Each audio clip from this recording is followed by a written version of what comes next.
Welcome to Marika Reads Fun Learning Activities. We are college students who create learning activities for kids. Our fun activities are focused in reading, writing, and math. Thank you for joining us to learn today. My name is Alondra, and in today's activity, we will be learning about characters, settings, and plot. So let's jump into it. Before we can start our main activity, we are going to read a story called Erica Doesn't Help by Esther Spencer. Ma'am, would you like an ice-cold glass of lemonade? It's pretty hot out here, Dave called from his stand, which stood by the roadside. A passerby woman in her mid-50s wiped beads of sweat from her forehead. She was glad she put on a light piece of clothing. There was no escaping the sun in the summer. The woman clutched her bag as she turned to see the kids' lemonade stand. It was decorated with bright colors and balloons. The words, "The perfect lemonade for you," were boldly written on the banner in a very artistic way. Very impressive, she thought. "I'll take one," she called out and moved closer to the stand. The children were joyful and polite. The lemonade tasted great. A cold glass of lemonade was exactly what she needed to calm her nerves. "You kids are lifesavers," the woman said through a smile. She then turned and strolled away. "Dave, could you go get more lemons?" Claire asked. "We have sold so many. There's not much left." "Why doesn't Erica do it?" he replied. "She hasn't helped with anything yet." Dave turned to Erica, who remained seated, and scowled.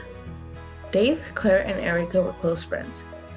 They had earlier planned to set up a stand and sell lemonade. But when it was time for work, Erica chose to sit on the chair and watch her two friends do everything. "Okay, Erica, could you help us get more lemons from the house?" Claire asked her.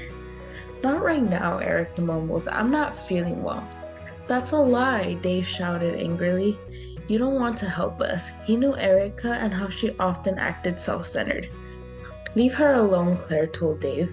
"I'll just run home and get the other baskets of lemons myself. It's no use arguing." Dave ground his teeth as Claire ran off. Later that evening, a cool breeze swayed the trees which happily danced to its tune. Birds flew from tree to tree as they chirped. The children were at Dave's house, the clinking of cloth and sweet aroma from the kitchen. Dave's mother was preparing dinner. In the living room, the three children sat on the couch. "I can't wait to go to the water park tomorrow," Dave announced. "All three of us, right?" Erica exclaimed happily. No, it's just Dave and I," said Claire. "We only purchased 2 tickets." Erica's expression changed to that of disappointment. "Hey, I thought we were friends," Erica whined.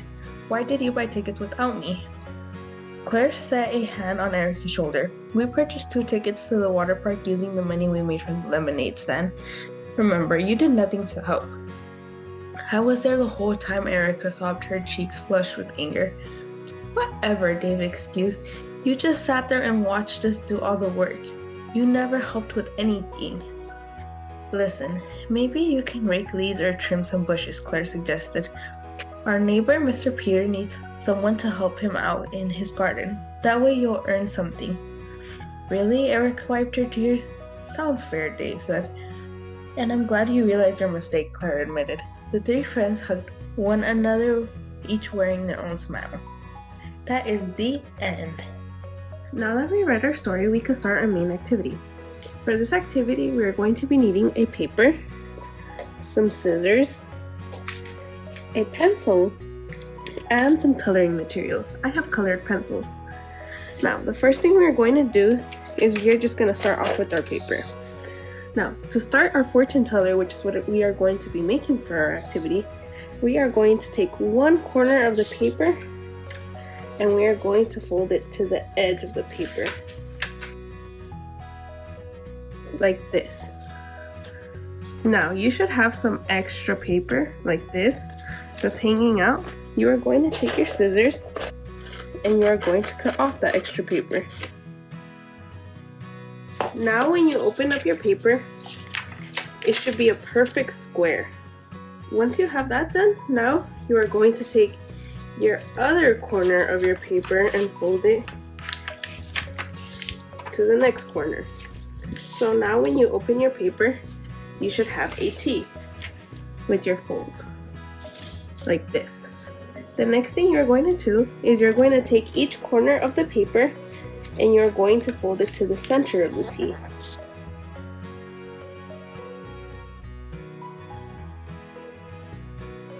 So now your paper should look like that.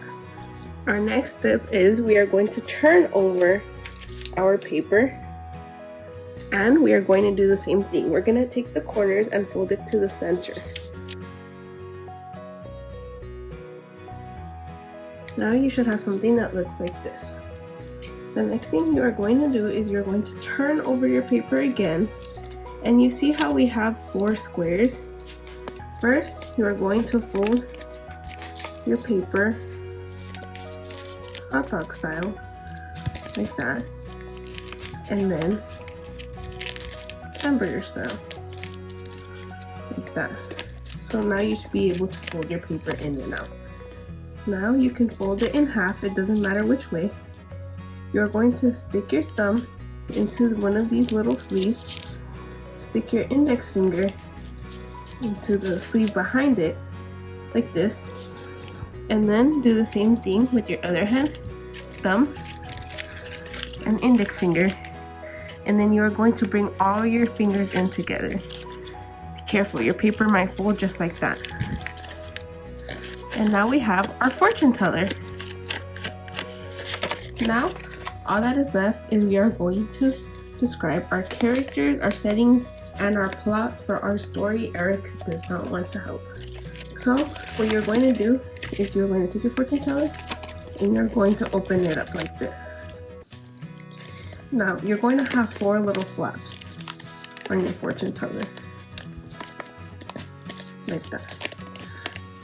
On the first little flap, open it, and you are going to write the name of our story using our pencil. So, you're going to write Erica Doesn't Help. That way we know what story we're talking about.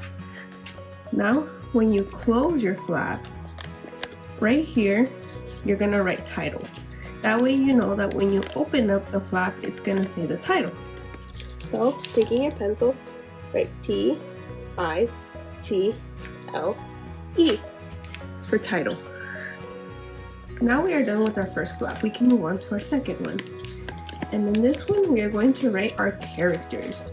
So, in this little front flap, write the word characters. Now, what are characters, did you ask? Well, characters are people or animals that are in the story. So, when you open up your flap, you are going to draw or write the names of the characters. So, for example, oh look, it's even in the title, Erica. So that means that Erica is one of the main characters.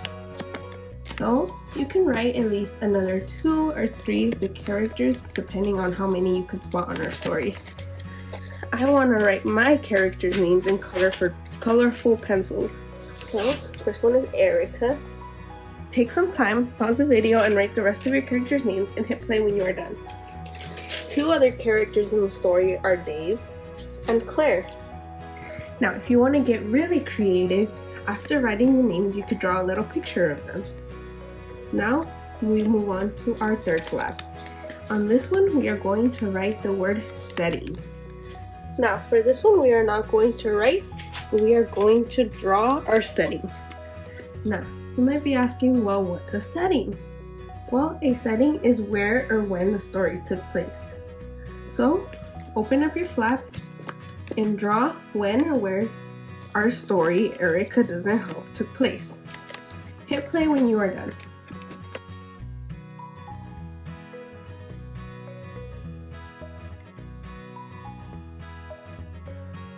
For my setting, I drew a little lemonade stand because that is where the story took place, in a lemonade stand. And in the story, it also said that it was hot outside, so I drew a sun.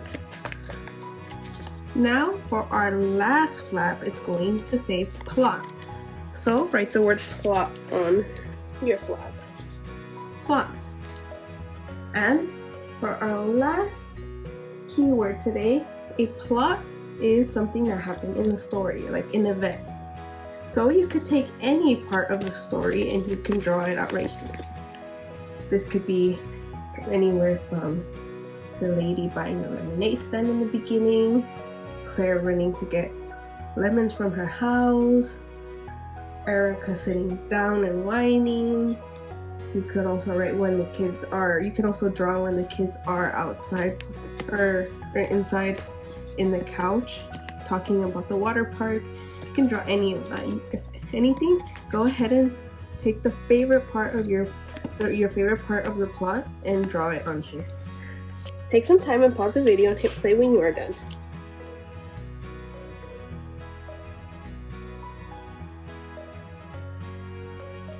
For the plot, I drew when the 3 kids were in the living room talking about the water park. This was my favorite part of the plot because that's where Erica learned her lesson about hard work. Now we have finished our fortune teller, and to close it back up, we're going to fold it in half, and then remember, thumb, index finger, then thumb, index finger, and then close them together. Now, if you want to see the setting or the title, you can open up your flap. If you want to see the plot or the characters, then you can open up your flap. Great job, everyone. Thank you for learning with us today. We hope you come back and learn some more. Please like and subscribe to our channel, and we will be back with more videos.